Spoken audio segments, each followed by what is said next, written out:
नमस्कार दोस्तों, आशा करता हूँ आप सब कुशल मंगल हैं। दोस्तों, आपका साथी मनीष स्पिरिचुअल सीए चैनल में आपका फिर से स्वागत करता है। आज एपिसोड 86 हम दूसरे अध्याय के श्लोक 52 सांख्य योग पर विचार विमर्श करेंगे। So how can we be true to ourselves, because most of us, or maybe all of us, live at the receiving end of a massive propaganda blitz from our materialistic desire and culture. तो ज़्यादातर हम लोग बस उसी तरफ बह जाते हैं जिस तरफ से कल्चर की हवा या समाज की हवा चलती है, और साफ तौर पे देखा जा सकता है कि ट्रेंड्स बदलते हैं, फैशन बदलते हैं, सोसाइटी में कुछ होता है, सोशल मीडिया का इतना इन्फ्लुएंस है, अदर मीडिया के कितना इन्फ्लुएंस है, और उसके हिसाब से हमारी पसंद या नापसंद कितनी तेजी से बदलती है। और ऐसे कल्चरल माहौल में भी कुछ लोग अपने जीने के तरीके पर टिके रहते हैं, अडिग रहते हैं, यह कहते हुए कि वे खुद के प्रति सच्चे रहना चाहते हैं।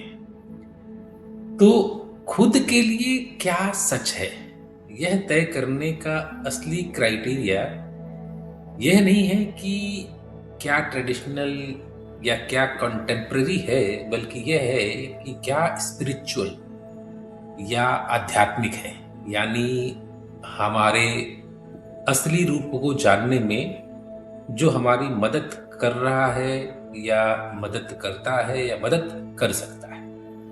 So spiritual people subject to attaining spirituality are always fixed in their inner connection with Lord, and this helps to sustain and strengthen their connection. And that steadiness is the true standard of being true to oneself. तो इसके साथ चलते हैं अध्याय 2 सांख्य योग के श्लोक 52 पर। उससे पहले आपसे नम्र निवेदन है कि मेरे चैनल को लाइक करें, सब्सक्राइब करें और अपने मित्रों के साथ भी शेयर करें।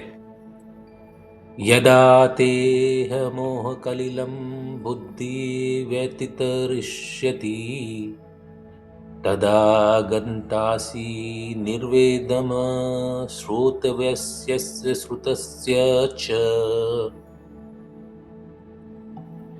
इस श्लोक में भगवान कृष्ण जी अपने शिष्य अर्जुन को बताते हैं कि जब तुम्हारी बुद्धि मोह के दलदल को पार करेगी, तब तुम सुने और हुए और आगे सुनने में आने वाले इस लोक और परलोक के भोगों के प्रति उदासीन हो जाओगे। समझते हैं इसको विस्तार से।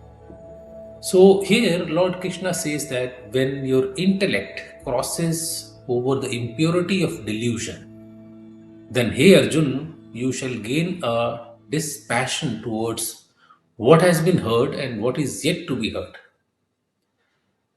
As your intellect is purified through karma yoga, it crosses over many delusions, moha.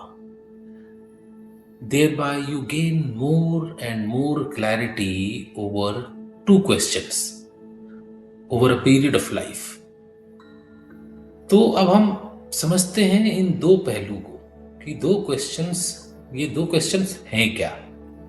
तो पहला क्वेश्चन है कि वो कौन सी अकेली चीज है जो हमें हमेशा के लिए और आखिरी खुशी देगी, और ऐसी स्थिति में हमें क्या करना चाहिए, ये दूसरा सवाल है।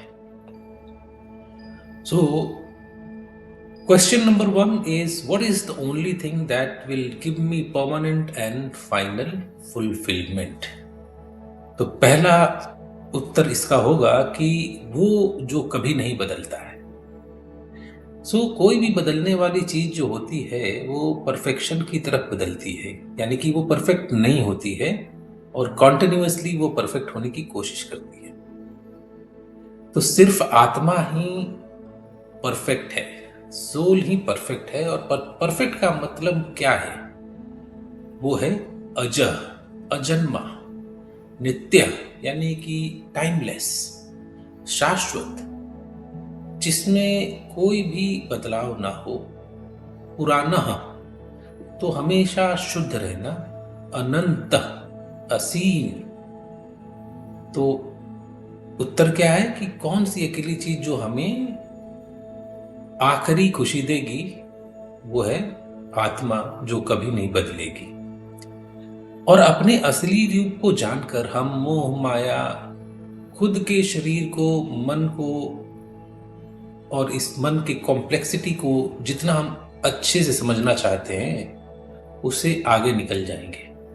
और नतीजतन क्या होगा, जो सुना है श्रुता और जो सुना जाना बाकी है, उसके प्रति हम अपने आप को निर्वेदम यानी एक तरह से वैराग्य या डिटैचमेंट पैदा कर लेंगे। और अगेन दूसरा क्वेश्चन है कि इस स्थिति में हमें क्या करना चाहिए। So if we attain happiness और permanent and final fulfilment, what should we do and how should we act. तो हमें क्या करना चाहिए ऐसी स्थिति में। तो हमें बड़ा सा सिंपल है, जैसे हमें काम करते करते समय जो पैदा होगी निगेटिव सोच या निगेटिव थॉट्स जो हमारे मन में आएगी, उससे दूर रहना है। यानी निगेटिव सोच को डाइल्यूट करने में हमें एक्टिव रहना है, ताकि हम अपने मन और शरीर और बुद्धि में निगेटिविटी को दूर रख पाए। तो दोस्तों, आज का निष्कर्ष क्या है इस श्लोक से। तो इस श्लोक में हम देखते हैं कि हमें दुनिया में कई गलतफहमियों से सामना करना पड़ता है। हमें दुनिया की कई गलतफहमियों से निकलने के लिए धर्म ग्रंथ का सहारा लेना पड़ता है। स्पिरिचुअलिटी यानी कि आध्यात्मिक सोच की तरफ चलना पड़ता है। स्पिरिचुअलिटी की प्रैक्टिस करनी पड़ती है, जिसकी हमें बहुत ज़रूरत पड़ती है। लेकिन हम उस एहसास को पाना चाहते हैं जो इन सब चीज़ों से बहुत दूर है। यानी कि there are two life obstacles. और पहली रुकावट क्या है कि दुनिया में कई लोक लुभावनी चीज की चाहत है, यानी कि desire for many tempting objects in this world. और दूसरी एक छोटी सी और रुकावट होती है जनरली, वो होता है शक। हम सबके मन में शक पैदा होता है, जो कि हम कह सकते हैं कि doubts which arises upon hearing many different things from many different people. जो दुनिया में मौजूद कई अलग अलग, यहाँ तक कि एक दूसरे की अलग सोच के और विचार के सुनने पर पैदा होता है या हो सकता है।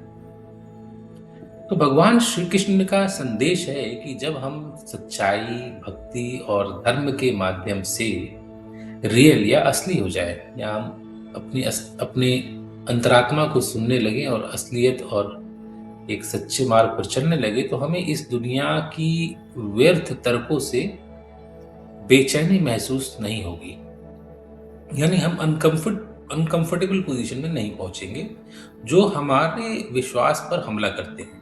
तो हमारे विश्वास या हमारे मन बुद्धि पे हमला क्या करते हैं, ये इस दुनिया में जो व्यर्थ बातें हैं वो हमारे विश्वास या हमारे मन बुद्धि पे हमला करते हैं, और न ही उनके खंडन से। तो हमें उनका खंडन भी नहीं करना है, हमें उसके लिए कोई एक्सप्लेनेशन देना नहीं है जिसे हम शायद हमेशा आसानी से बता ना पाए।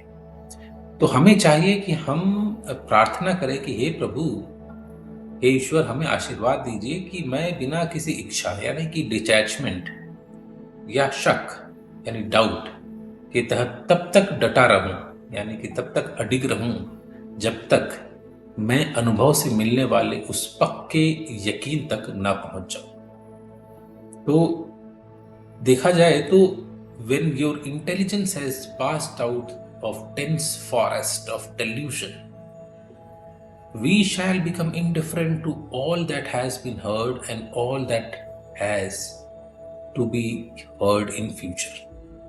तो यही संदेश है श्लोक 52 का, और इसी संदेश के साथ आज मित्रों मैं एपिसोड समाप्त करता हूं, विदा लेता हूं दोस्तों। सुख का सदैव सदैव अनुभव करें। जय श्री कृष्णा, और मिलते हैं अगले श्लोक में। धन्यवाद।